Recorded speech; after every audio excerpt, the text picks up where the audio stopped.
그래서 문학도 어떤 특별한 능력을 우리가 이제 감수 능력인데 개스비가 어떤 특별한 감수 능력을 가지고 있는 사람이죠. 그래서 우리 오늘 그 얘기를 좀 할 텐데 왜 개스비는 왜 특별한가라고 얘기했을 때 그랬을 때 바로 이 센서빌러티 그래서 센서빌러티는 일종의 캐파서티입니다. 능력이에요. 그거는 무슨 뭐 괜히 예민하다고 해서 모두 다 예민하다고 다 능력이 되는 건 아닙니다. 그래서 타락한 예민성 같은 것들이 있죠. 데이지 같은 여자. 데이지 엄청나게 예민한 여자입니다. 우리가 텍스트를 읽어보게 되면. 그렇지만 그게 능력은 아니에요. 그래서 능력은 아니에요. 좀 구분할 필요가 있습니다. 우리가 센서빌리티하고 캐파서티하고. 그래서 그걸 구분할 필요가 있는데, 이제 그런 결정적인 부분들을 말하자면은 이제 알아볼 수 있는 눈이 있고, 그리고 알아본다고 하더라도 또 어려워요. 그러니까 그거를 어떻게 옮길 거냐라고 하는 거. 이제 번역의 문제로 쓴다는 것도 어렵지만 번역했을 때 이제 그런 부분들이 있는데 유감스럽게도 이제 좋은 번역이라고 하게 되면 아마 그 부분을 작가의 의도이든 아니면 작가와의 어떤 뭐라 그럴까요? 그리고 번역도 베냐민에 의하면은 그 번역가의 임무 뭐 이런 거 있지 않습니까? 결국은 혼이 통하는 건데, 그래서 이게 미메시스적 관계인데, 그래서 이게 번역에 제대로 만일 이 부분을 이제 된다면 그건 두 가지를 의미할 거예요. 하나는 작가의 의도가 말하자면 드러나면서 동시에 이게 객관적인 것이죠. 이게 주객관계인데 철학적으로 얘기하게 되면 객관성에 드러나면서 동시에 읽어주는 사람이 없으면 드러나지가 않습니다, 절대로. 그렇기 때문에 이 주관성이라는 게 있어요. 그래서 모든 어떤 독서만이 아니라 무슨 대상과의 어떤 진정한 의미에서 경험이라고 하는 것은 사실 주객관계예요. 이게 이제 어떤 형태를 지니냐에 따라 가지고 굉장히 다른 결론들을 가지고 있죠. 지나치게 객관성만을 주장하게 되게 되면 말하자면 그 어떤 경험보다는 정보만이 전해질 뿐이에요. 또 지나치게 주관성을 이제 강조하다 보게 되면 자의성에 빠져요. 그렇지 않습니까? 네? 그래서 내 마음대로죠. 그래서 어떻게 보면 자기 마음대로 어떤 객관적 대상을 그게 텍스트이든 뭐 사람도 마찬가지. 연애 관계에서도. 그래서 나 좋다고 무조건 덤비면 안 되죠. 그렇죠? 그렇지 않습니까? 다 아실 거예요, 그거는. 예? 그래서 그 사람을 또 그렇다고 해서 존중만 해준다. 뭐 이런 건 뭐가 되겠습니까? 또 그것도 안 돼요. 어쨌든 그건데 어쨌든 그런 이제 부분들을 우리가 굉장히 아주 곤란한 부분입니다. 예, 곤란한 부분이에요. 근데 이제 우리는 그 텍스트 속에 사실 저는 이제 책을 읽으면서 바로 그런 부분들을 가장 중요하게 생각하고 그리고 바로트 말식으로 어떤 문장을 만나면 책 읽기가 중단되죠. 중단되는 모멘트가 있다. 책 읽기는 계속되는 것도 중요하지만 어떻게 보게 되면 바로트는 이렇게 얘기하죠. 나는 책을 읽다가 자주 뭐라냐면 고개를 든다라고 하는 거예요. 이거는 독서가 중단되는 거죠. 그리고 이 고개를 드는 이 순간이 독서의 순간이면서 글쓰기의 순간이다. 그래서 여러분들 뭐 롤랑 바르트의 누구죠? 말작의 사라진 아시잖아요. 그래서 에스체트라고 해가지고 엄청나게 어려운 책이긴 하지만 그게 바로 우리 바르트식으로 얘기하면 독서 글쓰기다. 뭐 이런 식으로 얘기될 수 있습니다. 그건 독서의 순간이면서 동시에 그 순간은 말하자면 글쓰기로 넘어가지 않으면 안 되는 순간이기 때문에 그 순간 또 글을 쓰게 된다. 그래서 우리 사라진 같은 거 보게 되면 발작의 소설 한 줄이 나오고 그 다음에 자기 글쓰기가 들어가고 또 한 줄이 나오고 자기 글쓰기가 들어가고 이런 이제 그게 바로 에스체트예요. 그래서 이제 물론 동성애적 텍스트 뭐 이런 것도 중요하겠지만 바로 그런 부분들이거든요. 그래서 그런 부분들 만난다라고 하는 것이 아마 독서를 향유하는 특히 이제 문학의 독서를 향유하는 뭐 정보를 읽다가 사용 설명서 읽다가 고개 드는 경우는 거의 없잖아요. 그렇죠? 근데 문제는 소설을 읽다가 고개를 안 든다. 이게 또 문제가 많은 거예요.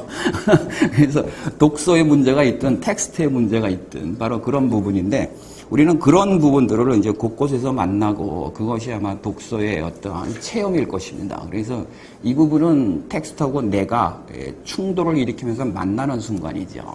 그래서 이제 그런 그 부분들이 우리는 뭐 이러저런 소설들이 읽다 오게 되면 만나게 돼요. 그건 행복한 체험이에요. 그래서 옛날에 뭐 김하영 씨가 선생이, 씨라고 그러면 안 되죠. 저희 선생인데, 저 학교 다닐 때도 선생이었고. 근데 어쨌든 간에 이 김하인 선생이 바로 행복의 충격이다. 뭐 이렇게 까뮤를 두고 얘기했을 때 그 행복의 충격입니다. 그래서 행복의 충격이 된다라고 하는 것은, 그러니까 행복은 보통 되게 안온하다, 기분 좋다, 너무 좋아, 뭐 이 상태에서 끝나는데 그건 행복 아니에요, 사실은. 행복은 쇼이죠. 예? 어떤 행복이 나에게 오느냐에 따라서 사실은 쇼이죠. 그래서 쇼이 아닌 행복들은 범람합니다, 세상에. 굉장히 많아요. 하지만 쇼이 될 수 있는 그런 행복은 상당히 드물어요. 그래서 이제 그런 건데, 바로 이러한 이제 그 쇼의 순간, 행복의 충격의 순간, 이런 것들이 사실 위대한 개스비 속에도 제가 볼 때는 몇 군데가 있어요. 그래서 특히 마지막 부분 같은 것들.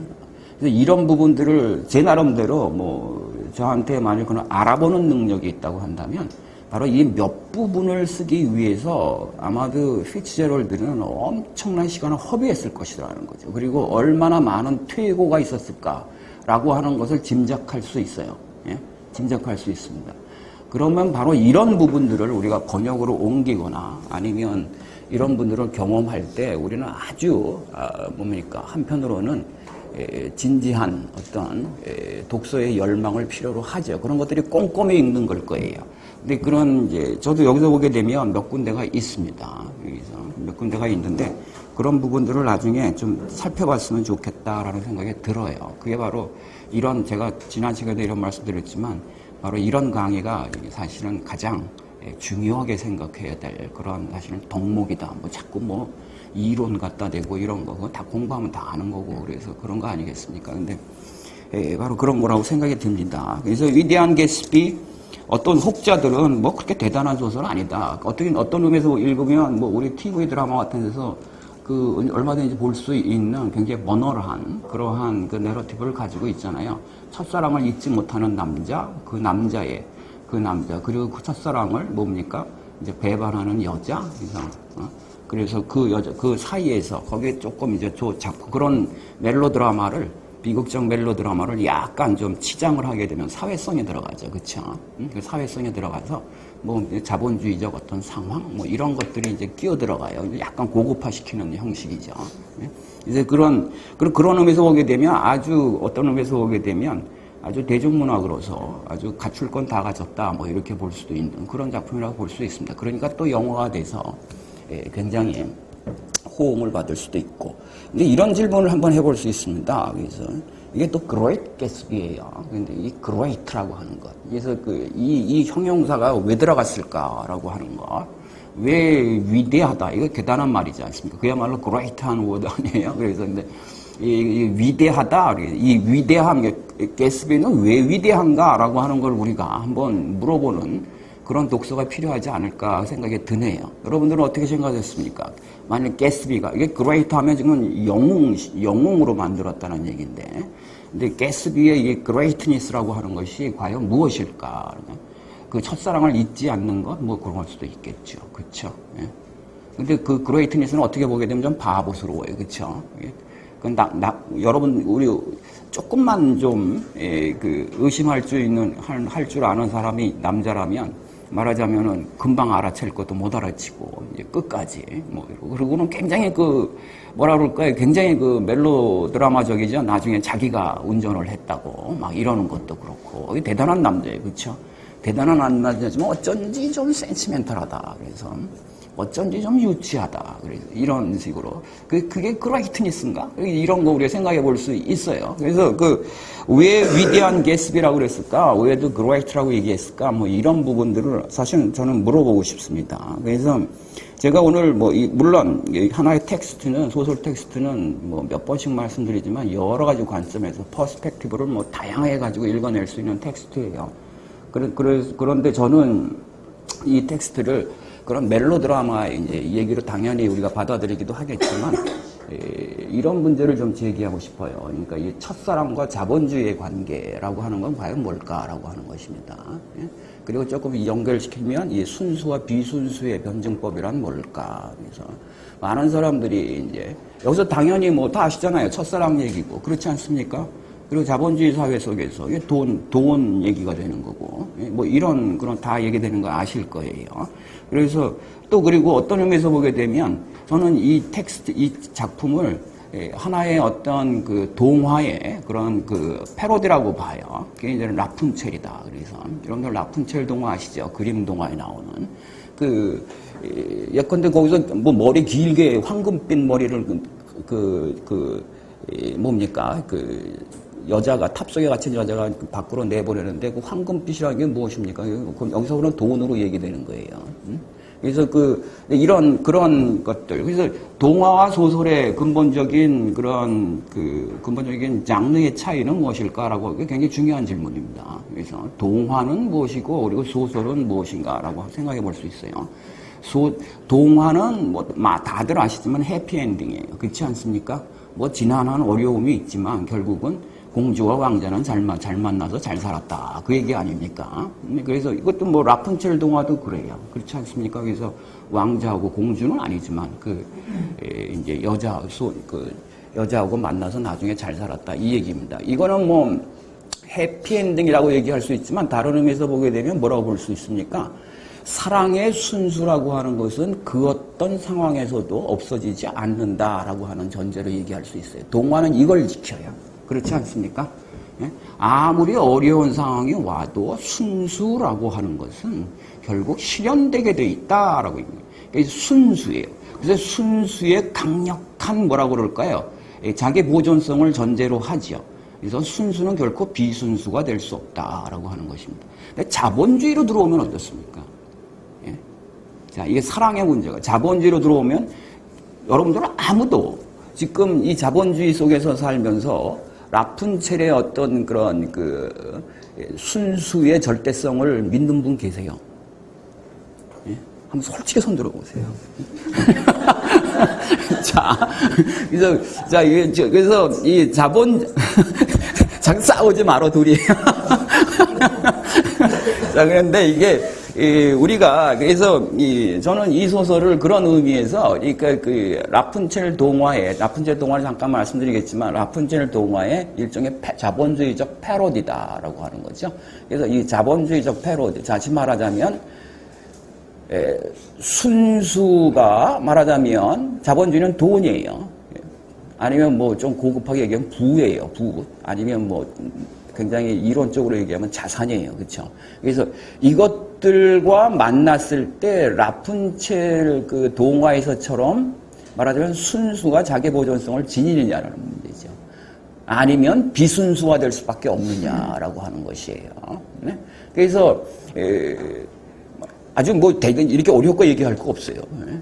어떤 사랑이 돈 앞에서 말하자면 한 사람이 돈과 사랑의 그런 양자택일 앞에서 무엇을 과연 선택할 것인가라고 하는 그런 문제예요. 이제 이런 거 드라마에 많이 나오잖아요. 그래서 어떤 여자가 두 남자를 만나는데 어쩌고저쩌고 하나는 가난하고 하나는 부자고 이래서 나중에는 이렇게 되고 어쩌고저쩌고 그래서 그런 거 있잖아요. 그래서 결국 그 모두스를 그대로 가지고 있다라는 거죠. 근데 데이지란 누군가? 내가 볼 때는 데이지는 일종의 라푼첼이에요. 그렇지 않습니까? 그렇지만 데이지는 무엇입니까? 더 이상 동화 속의 라푼첼이 아니죠. 자본주의 속의 라푼첼이다. 말하자면 비순수화된 어떠한 라푼첼이다. 이렇게 얘기해 볼 수 있습니다. 그러면 우리는 그런 문제를 그렇게만 얘기하면 멜로드라마에서 끝나요. 그런 식으로 사회 비판을 한다고 하는 거죠. 요즘 사랑은 전부 돈 앞에서 거꾸러지게 돼 있어. 이게 세상이야. 이게 단순 무지한 이러한 소위 그걸 또 비판이라고 하면서 무슨 굉장히 레디칼한 의식처럼 이렇게 이제 얘기를 하는데 문학은 그렇지 않습니다. 문학은 바로 거기서 한 발 더 가지요. 그러면 이런 문제를 얘기해 볼 수 있습니다. 순수가 비순수가 되면 비순수는 완전히 순수하고 관계가 없는 건가라고 얘기하는 거죠. 혹은 이런 질문을 해볼 수 있어요. 어떤 순수는 처음부터 있는 게 아니라 비순수 속에서 태어나는 거 아닌가라고 하는 문제예요. 이건 어떤 의미에서 보면 상당히 이제 철학적이에요. 존재론적이냐 아니면 이제 우리가 비판적 존재론으로 볼 거냐 이런 문제입니다. 순수가 비순수가 된다고 하더라도 어떤 순수는 오히려 그 비순수된 바로 그것 때문에 비로소 존재하게 되는 뭐 이런 것도 있지 않을까. 이렇게 되게 되면 저는 이제 그 문제를, 그래서 보통은 이제 뭐 사랑의 문제를, 이 돈과 사랑의 문제를 얘기하게 되면 언제나 돈은 비판을 받는 그런 입장에 이제 보통 처하게 돼요.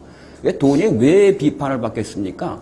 그것은 절대 강박이 어느 쪽에 있어서 그래요. 즉, 사랑은 돈에 굴복하면 안 된다. 뭐 이런 절대 강박이 있어 그래요. 그러니까 돈이 나쁜 놈이 되는 거예요. 그렇죠? 원래 좋은 놈이 미리 있지 않으면 나쁜 놈은 안 생기게 돼 있습니다. 그렇지 않아요? 예? 그런 거예요. 그런데 우리는 그 논리를 좀 다른 식으로 바꿔볼 수 있는 거지요. 말하자면 자본주의 때문에 가능해지는 첫사랑도 있다라는 거죠. 당연히 순수한. 예?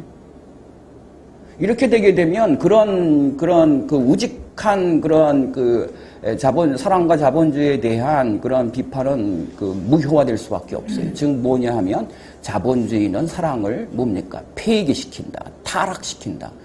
이런 논의는 성립이 안 돼요. 오히려 역설적으로 자본주의에 의해서 자본주의조차도 생각하지 못했던 어떤 첫사랑이라고 하는 것이 생성될 수 있다라는 거죠. 제가 볼 때는 그 사랑이 제가 볼 때는 개츠비의 위대함인 것 같아요. 제가 미리 좀 말씀을 드리면. 예? 그래서 저는 오늘 이제 그런 식의 그런 전체적인 맥락을 가지고 위대한 개츠비라고 하는 이 소설을 이제 자본주의와 첫사랑의 어떤 변증법적 관계 그걸 한번 독해해 내려가는 이제 그러한 모델을 좀 제공을 이제 하려고 합니다. 그래서 전체적인 오늘 제가 좀 다뤄보려고 하는 테마는 좀 그런 부분이고요. 뭐 수업 들어가기 전에 우리는 뭐 피츠제럴드에 대해서는 뭐 대충 다 아시면 되는 거죠. 특히 이제 그러나 자서전적 의미를 지니고 있다는 것은 널리 알려진 사실이에요. 뒤에 이렇게 보게 되면 두 번의 비극적인 그런 상처를 이제 사랑으로부터 피츠제럴드가 겪게 되는 걸 알죠. 두 여자를 다 사랑했는데 두 여자 다 한 번씩 무엇입니까? 가난하다는 이유로 내팽개쳤어요. 그렇죠? 그래서 내찼어요. 그래가지고 한 여자한테는 그렇게 됐고 두 번째 여자가 굉장히 중요한 여자인데 젤다라고 이 여자 때문에 사실은 피츠제럴드는 사실은 일생을 망친 사람입니다. 그래서 여자 잘못 만나면 어떻게 되는지 그 모범을 보여주는데 어쨌든 간에 그 젤다라고 하는 이 여자를 만나서도 처음에는 무엇이냐 하면 잘 이루어졌는데 나중에 한 번 더 뭐라고 하죠. 그래서 소위 이제 대법원의 대법관의 딸이다. 그거에 비유하면 지금도 이거 완전 멜로드라마예요. 그렇죠? 우리도 대법관의 딸하고 지금 뭐 파산한 집의 아들하고 잘 되겠습니까? 안 되죠. 그렇죠? 근데 피츠제럴드가 굉장히 잘생겼습니다. 보시면 아시겠지만 아주 미남자예요.